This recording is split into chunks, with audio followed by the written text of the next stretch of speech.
Perspective on Florida Gateway College Television is sponsored by Potash Corp of White Springs. Potash Corp, helping nature provide.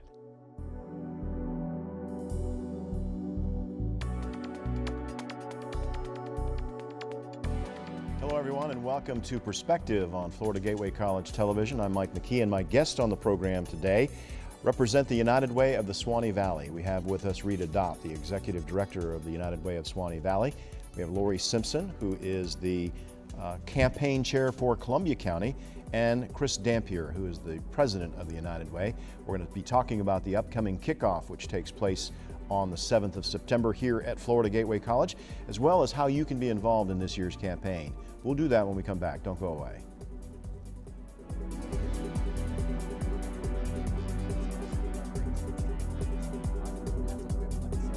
Falling, what do? Just keep pedaling. Good girl. Now remember, it's all about balance and steering. Steer with your hands, steer with your body. Steer into the corners and you stay out of trouble. And the bell's your buddy, so go ahead and ding that. All right, you ready? Here we go. Pedal, honey, pedal. There you go, you're a bike rider.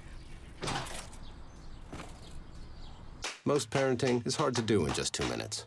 But 2 minutes twice a day making sure they brush is easier, and it could help save them from a lifetime of tooth pain.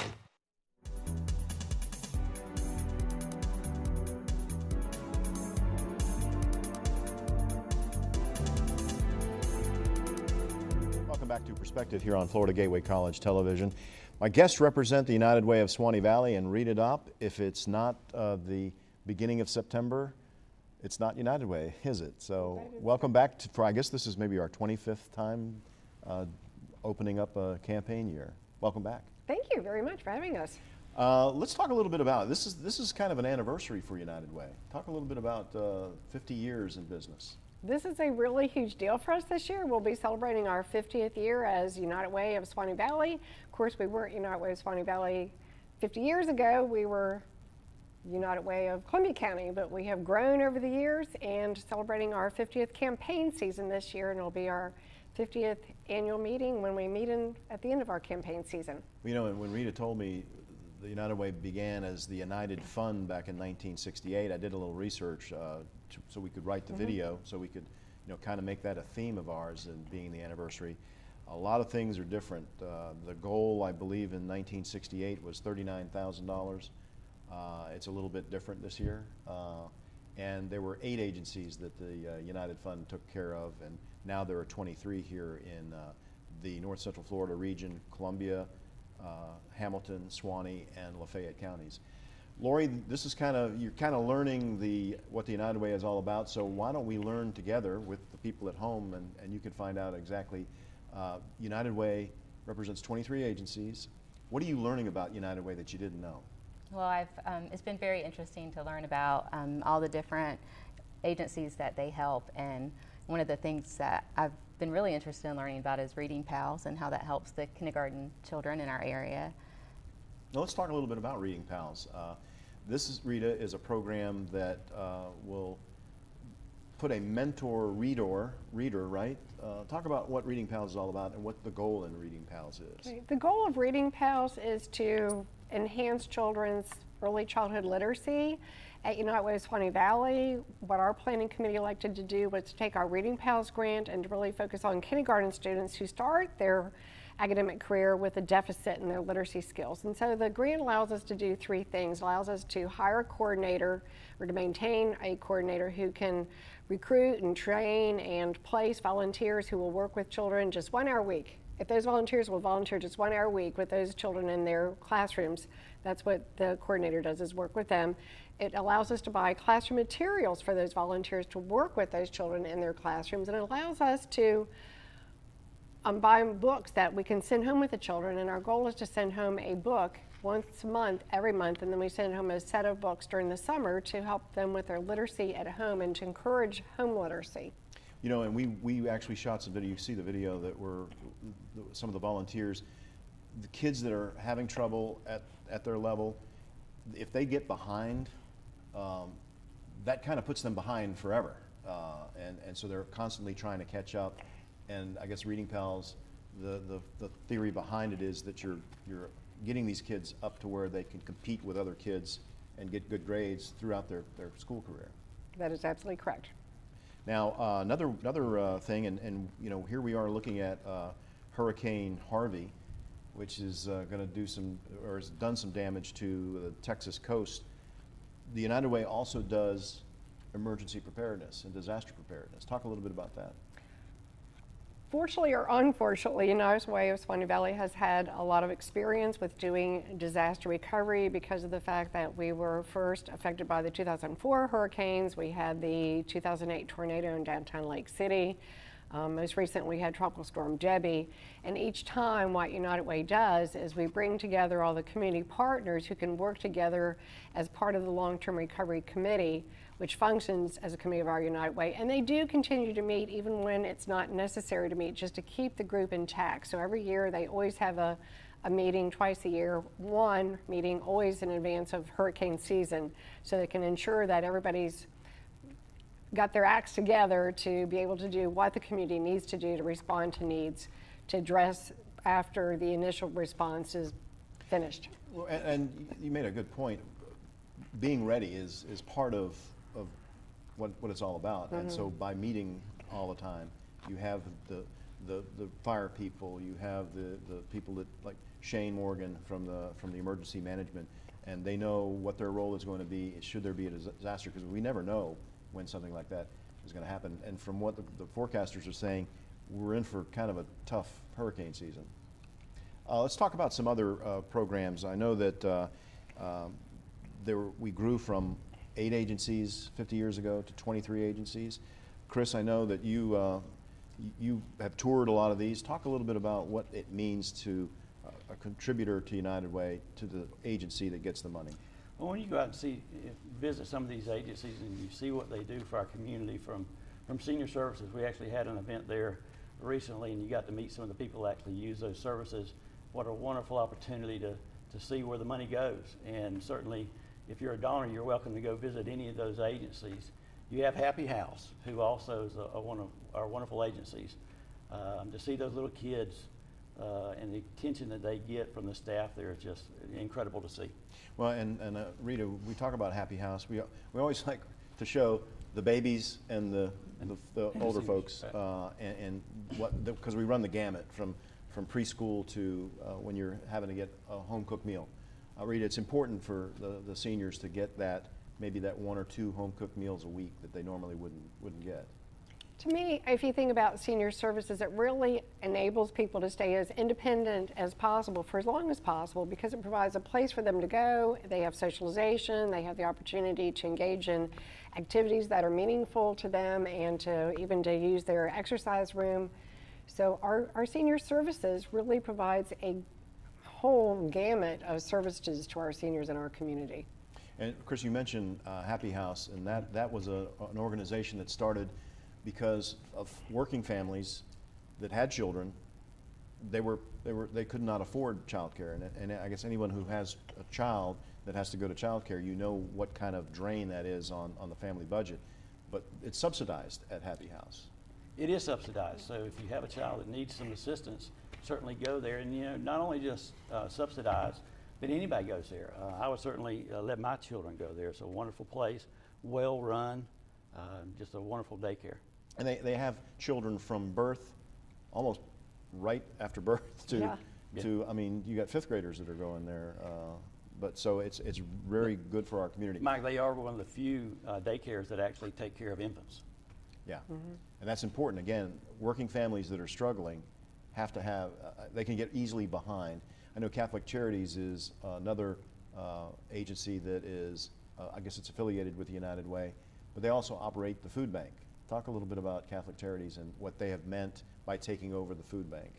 As you mentioned, take it over. United Way wrote the grant that started the food bank, and it was an important thing that United Way felt like, through the planning committee again, felt like we needed to bring to our community, because we did not have a food bank to serve our community.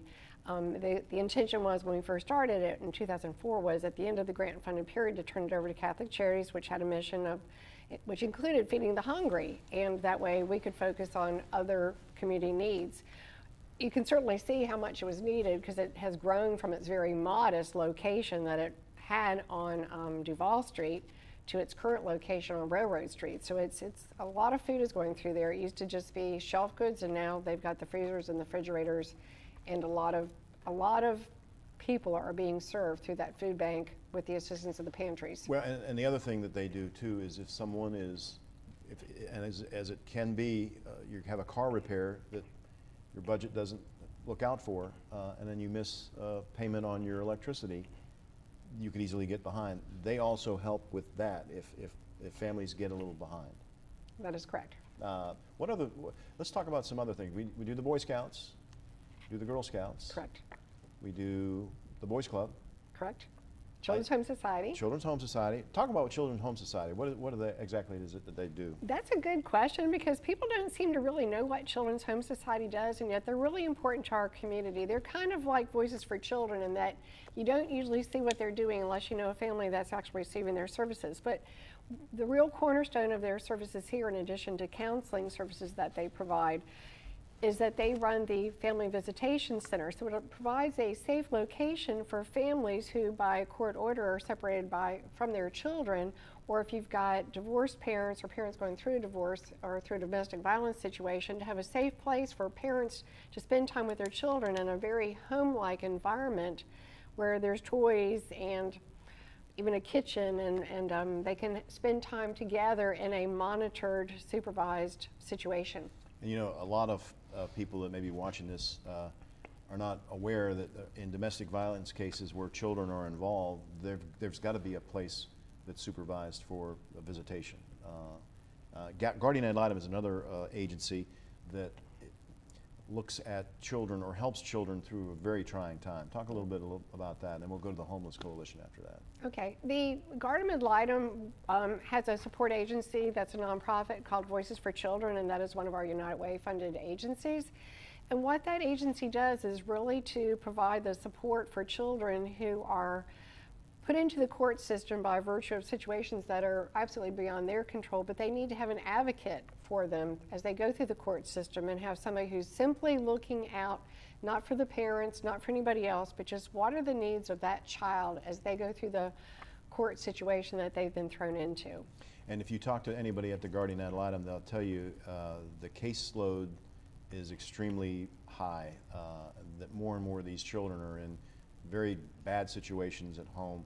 And again, if it wasn't for Guardian Ad Litem looking out for the interests of these children, they would get lost in the court system. So another great program funded by the United Way. I know that homelessness is everywhere. You see it on street corners in Columbia County and in all of our counties. You see it when you are driving under an overpass at an interstate. The United Way of Suwannee Valley administers that program as well. Talk a little bit about that, how that helps homelessness. Okay, well, United Way serves as the lead agency for the local homeless coalition. In other words, United Way is recognized as the lead agency by both HUD and the state of Florida. And what that allows us to do is to serve as the collaborative applicant for a lot of grant resources that can then come down to our community, some of which we administer and some of which we sub-grant out to other agencies, including Vivid Visions, Another Way, those two domestic violence centers, and then Catholic Charities. So some of them provide for shelter services, and some of it provides for rapid rehousing, so we can move people from an on-house situation to a housed situation. It also allowed United Way to apply for PATH grant funding, which provides outreach team members who actually go out on the street to work with homeless people on the street to help them access services, so that we're reaching those people who are least likely to access services on their own. Rita Dopp, Lori Simpson, and Chris Dampier represent the United Way of the Suwannee Valley, and the kickoff of the fundraising campaign for the 50th year of the United Way is September 7th here at Florida Gateway College. Chris, I wanted to ask you, people may be saying, you know, why should I give to the United Way? And I always say Rita doesn't waste any money, number one.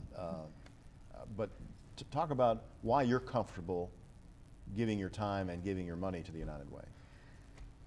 Well, I've had the opportunity to help out with the United Way for about 25 years now. One of the things I've enjoyed the most is I'm president this year, but before that I actually was on the Allocations and Admissions Committee. And that's a committee that sits there and looks at all these agencies on an annual basis. We look at their financials to make sure they need money. We're not going to give people money if they don't actually need the money. So we are a steward, if you would, of the resources that the community gives us, Mike. So when we look at that, we take that very seriously, and that we know that the dollars that you give will be given to the agencies that are in need. Right, and so this process, and you go through it all the time, being on that allocations committee, that could be an all-day process. It actually is a 2-day process. We take 2 full days out, 2 Wednesdays in a row, and we actually interview all these agencies. And so you can be assured that the money that you're giving is going to where it's needed most. Lori, you look at the fundraising campaign, and everybody's like this. Everybody says, can you give us this? You got Little League Baseball, you got all these charities and all these needs in our community. What is special about United Way? Is it that your money goes to one and goes where it's needed most in 23 different agencies? Is that what's most appealing to you? It is. I think that you see where the funds will go to better the whole community, and it's helping so many different agencies, and it makes me really be willing personally to give, but I think it helps as far as having the businesses and the people that are part of those businesses that give. It really motivates people to get on board, and there's a lot of people I think that have given that have actually benefited from the United Way. So the campaign as far as raising funds has not been as difficult as what I thought it would be. Yeah, the word is out. People know about the United Way, and again, when you show, this brochure is available if you have questions. It lists each of the agencies. It's also a great referral, because the web address and the telephone number of all the agencies is in this brochure as well. So you know if you're seeking maybe something at the Boys Club because you've got a child that needs to be somewhere safe after school until it's time the parents to get off work, that's also in here. I know that as the Columbia County Chair, you're working Columbia County pretty hard. What has been your job so far, or are you making contacts with people saying, hey, it's about time to do this? And we're actually getting our team together. All the counties are working to get members for the team, and I have we had a great team last year, and the team's coming together. I think we'll have a great team this year as well. Now, Chris, we're talking over $500,000 is the goal. That's a pretty lofty goal for this organization. Talk about how that was arrived at. Well, Lori is a very aggressive young lady, and she wants to make sure she pushes us hard. And last year we had a goal of 515, and we actually met that goal. And so this year we upped it to 520, and we're going to meet that goal this year. I'm confident in that. And one of the things that's got me excited is all the new businesses that are in town. If you've been in Lake City very long, you see all the new businesses that have arrived, that have been built, and we want to go out and try to reach some of those new businesses and get some new money, so to speak, to come in this year. Well, and there's different ways to raise money for United Way. I know that some businesses have bake sales. They have wear jeans on Friday, pay $1 extra to the United Way, and you can wear jeans on Friday. They're all things that you can do, or you can do a campaign at your business. Rita, how hard is it to do a campaign and have the HR department do payroll deduction? That's a good question. Really, that is how most of our businesses support United Way, and we really try to make their job as easy as possible. Good example is, for instance, next week on Friday, Publix will be kicking off their campaign, and they've asked for a little mini agency fair. So where our agencies are going to be setting up information, it helps their employees know what services are available to them in the community or anybody that might come into the store. And they provide each of their employees their pledge form and an opportunity to simply turn in their pledge form and to have that come out by payroll deduction, and they do a great job. So that's the best way is payroll deduction. If you're out there and you want to make a one-time donation of say $1,000 and then it'd be great if we got a bunch of those, you can do that as well, correct? Oh, absolutely. We would love our leadership donors, and I think most of us who are donors realize that doing it by payroll deduction, we're able to give an amount that if you asked us to give it once a year, it would not be possible. Chris?